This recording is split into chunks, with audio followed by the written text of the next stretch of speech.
Hi everyone, hope everyone's well.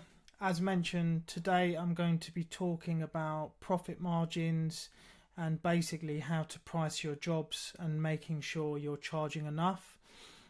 This is really important, in the building trade, in, carpentry, for instance, your overhead cost is so high with the van and all the tools. If you've got a workshop, that's really quite an expense. So it's really important when you're pricing jobs that you're making sure that you're charging enough. It's not about being greedy or overcharging or whatever. I think that actually in the building trade there needs to be a sort of a mindset shift. And I think everyone's sort of, not everyone, but some trades, they're stuck in the mindset, that they just charge £200 a day. Because everyone else in the field is charging the same amount. But you really need to look into your overhead cost and how much profit margin you're going to charge. Also, having like a rainy day fund as well in case, the van breaks or any of the tools, and even like stuff we don't really think about, like tool servicing. Really, you should be getting your tools serviced every year so they're staying in tip-top condition. And they're sort of pat tested as well. So as mentioned, I'm going to be talking today about pricing. I've put together this PowerPoint sort of presentation to just run you through, so it makes it hopefully a bit easier to understand. And I'm just going to go through it slowly just so everyone can keep up. So with this slide here, we're talking about why pricing right matters. Well, if you price too low, you risk losing money on every job, and this is difficult. With running a business, you need to make sure you're charging enough. On the other hand, if we price the jobs too high, then potentially you're going to lose clients. And you may lose to competition. However, everyone sort of prices jobs differently. Everyone has a different price. Everyone, offers something different. So it could be that if you're offering more value than your competitor down the road, you are able actually to charge a higher amount. Yes, customers are going to potentially go with, your competitor that's cheaper. But sometimes you don't want to be something called the busy fool, where you're just so busy that you're working 7 days a week. You're working, constantly, and you're working late and you can't keep up with your admin. And then jobs end up getting rushed. Customers are not happy with the finish of job, and maybe your customers are getting upset because you're not sending over the quote as quickly as you hoped, and at that point they may have gone with someone else anyway because you're not very efficient with getting the quote out quickly, which I think is really important. In all the businesses that I've run quite a few businesses in my time, and I've always been very efficient and not over-promised. The customer always got the customer always got the quote when I promised to send it to them. If at any point something come up and they weren't going to get the quote the same day, then I would send an email just to say that they're not going to get the quote. If you price the job just right, it ensures a healthy profit margin, sustainable growth, and the peace of mind that comes with running a financial sound carpentry business. So I think as well, it depends on your conversion rate. It depends, you might be running a business and you might not, you might want to do it part-time. So in that case, you might be able to price the job, higher, offer more value, and just, work 2 or 3 days a week. But because you're charging more money for the job and offering more value, you could potentially be earning the same amount as money as if you price the job just right, or if you was to price it low but doing half the amount of work. So we in our carpentry business, we are generally, we price the job higher because we offer a lot of value with our services. We offer a lot of automation with our businesses, and a lot of extras that I know that competitors are not, providing. So, when we go to price a job, the customer says, wow, this is really different. I can see why you're charging more. So that's the way we've always run our businesses. So it's really important as well that you're understanding your costs, the foundation. The first step is to accurately pricing is known exactly what it costs to run your business. This means tracking every single expense over a 12-month period.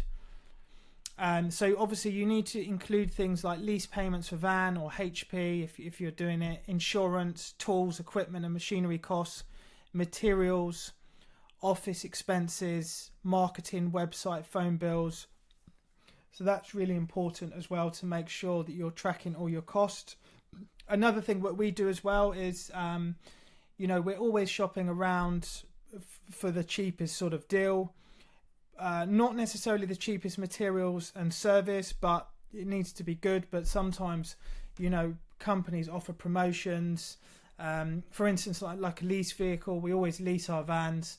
And when we come to renew, or a few months before we're due to renew the lease vehicle, we shop around, and see what's out there. It might be that we change the particular manufacturer of the van. They may have a promotion on, or a different company, leasing company might have, better interest rates, and so on. So that's really important. And it's the same thing with our insurance premium as well. We always shop around, because essentially this is coming off your bottom line at the end of the year, the profit and loss basically.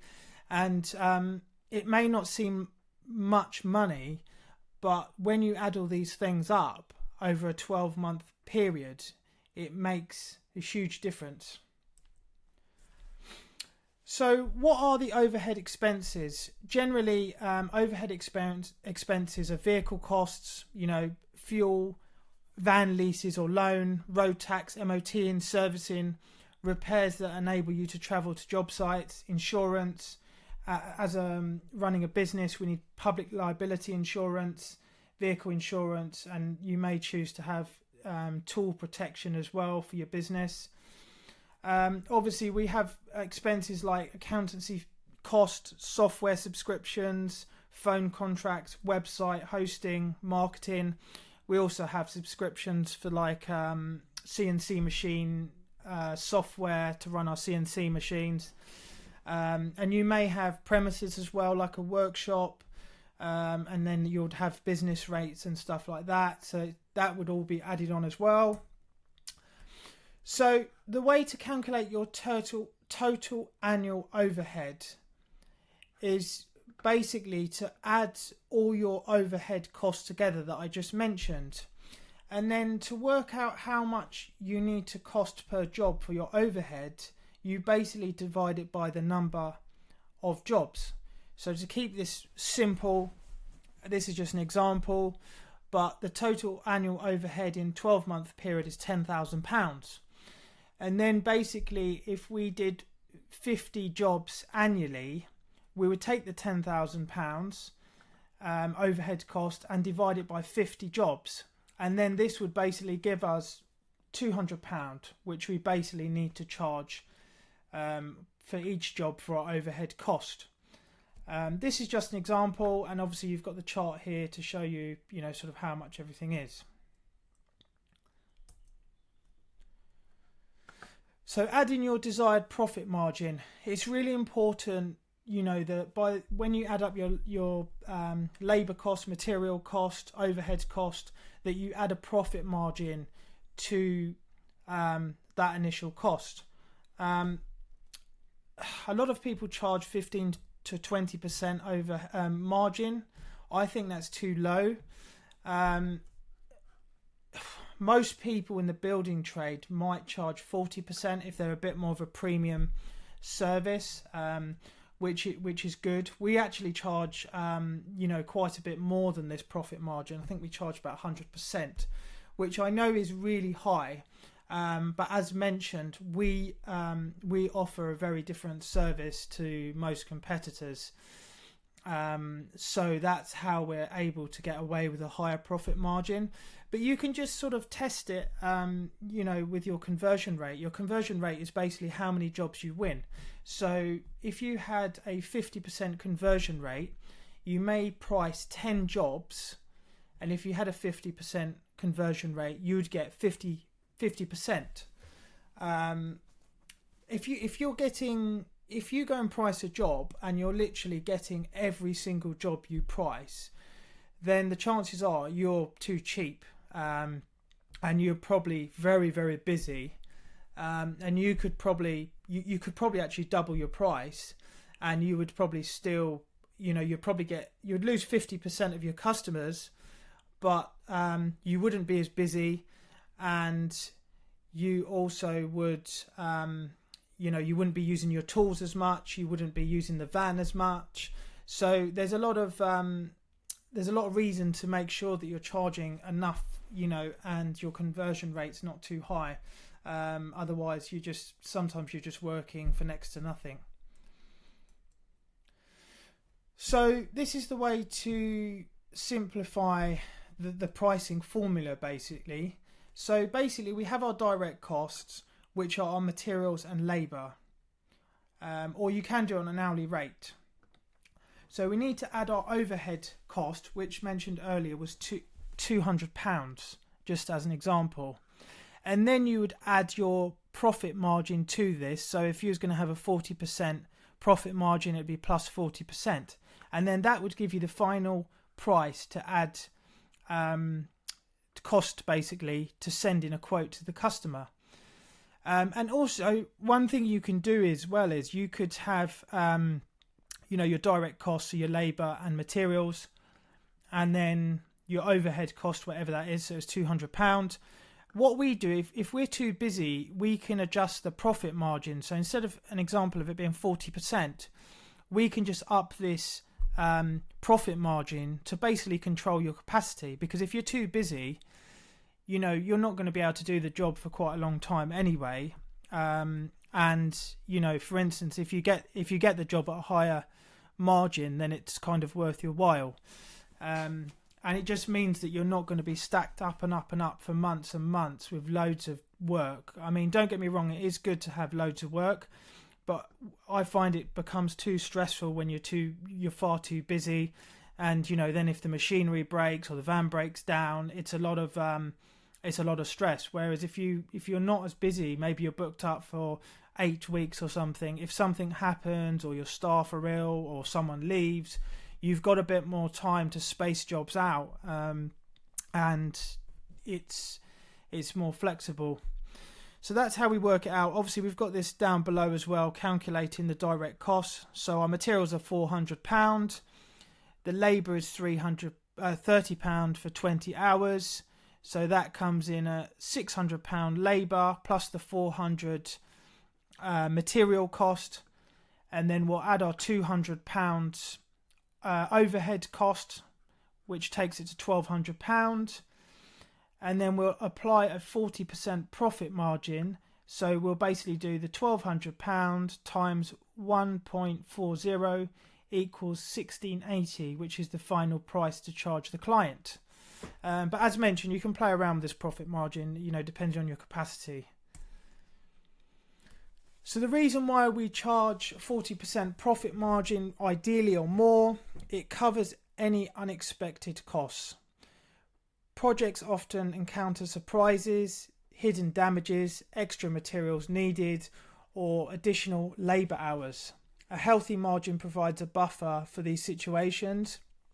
So we've had it loads of times where, we've priced a job up and then we haven't allowed for enough material, or something gets damaged, or the material, we spray it all up and then the doors go on, and then a few months down the line there's a problem with the MDF and then we have to redo it. I mean, we don't really get many problems, but sometimes things happen.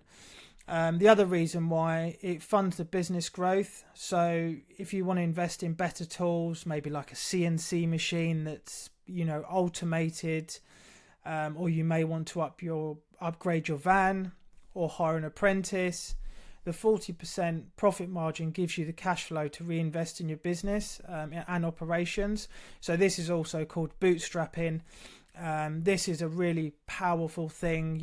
If you can leave some money in the business to reinvest in machinery or vehicles, or even training to do something different, something new that is on the market to make sure that you're ahead of your competition. It provides, better personal income as well. The labour rate covers the time you work, but the profit margin is what builds wealth. And this is how you pay yourself as a business owner, not just as a tradesperson. So it's kind of what I was saying about bootstrapping. If you reinvest it into the business, it's really powerful. But also, we don't know what's going to happen in the future. That in 2019, obviously, we had the pandemic, and we actually had to close our business down. I think it was for about 6 weeks or 9 weeks. We weren't actually allowed to trade because we were not essential. But luckily at the time we had, we basically had reserves in the business. So we were able to continue with the business and keep everything going. And at the time we had staff as well. We even managed to pay all our staff, even though they weren't actually working. We still paid them to basically keep them. So this was, I was really glad that I left money in the business aside for this. And also higher margins are justified when your overheads are substantial. So this is, a carpentry business as well. The overheads are very high, especially if you've got a workshop and industrial machinery. It's extremely expensive. So tips for accurate pricing: keep detailed records, track every expense, an hour worked meticulously. I mean, nowadays we've got, all this really good software, accountancy software like Xero, Sage. There's so many different accountancy softwares on the market, and they are really good. They're great, and they track everything: your income, your expenditure, and some of the softwares like field softwares, they can actually track your expenditure whilst essentially like when the job is live. Whereas sometimes with softwares, maybe a bit like Xero, you can only really track everything once the job is finished, and it might be a bit too late. But I also, with software like Xero, it's really clever as well, because when the receipts or transactions come into the business or into the software, it automatically reconciles and categorizes it into certain locations. So like your fuel would be come under travel. I can maybe do another video on this because it's quite detailed, but I think Xero is about £30 a month at the moment, and it's really good, really worth having, and it also synchronizes with a lot of other software as well, so that's really good. We review our accounts most days, to be honest. We go through our bank accounts every month as well, and we're looking at our transactions to see if there's anything we can cut cost on. Any subscriptions that we don't need anymore. With direct debit and subscriptions, it's really easy to oversee everything and forget that actually, I've got this transaction coming out and I completely forgot about it because it's just automatic. So that is something I do every single month. I go through my I print off my bank statement and go through the highlighter, and see if there's anything we can cut cost on. That's really, really important. And to communicate clearly, explain to clients exactly what you price, your price includes. So you could break it all down with your material costs, labour, and obviously, with us, we use very high quality materials. So we get this message across to the customer. It's all wrote in the quote as well. Our quotes are very detailed. Everything is in black and white with the terms and conditions as well. So it's extremely detailed. So that's customers like that. And then, as mentioned, we use technology. We leverage software and tools, spreadsheets, just to track all costs and everything. So price confidently and grow your business. Pricing is both art and science. Start with solid numbers, know your costs inside out, and add a fair profit margin that reflects your skill and value, and stay competitive in your local market. It's really important as well as a business owner to know your numbers kind of inside out if you can. This really helps as well with putting together the quote. And you need to stay competitive.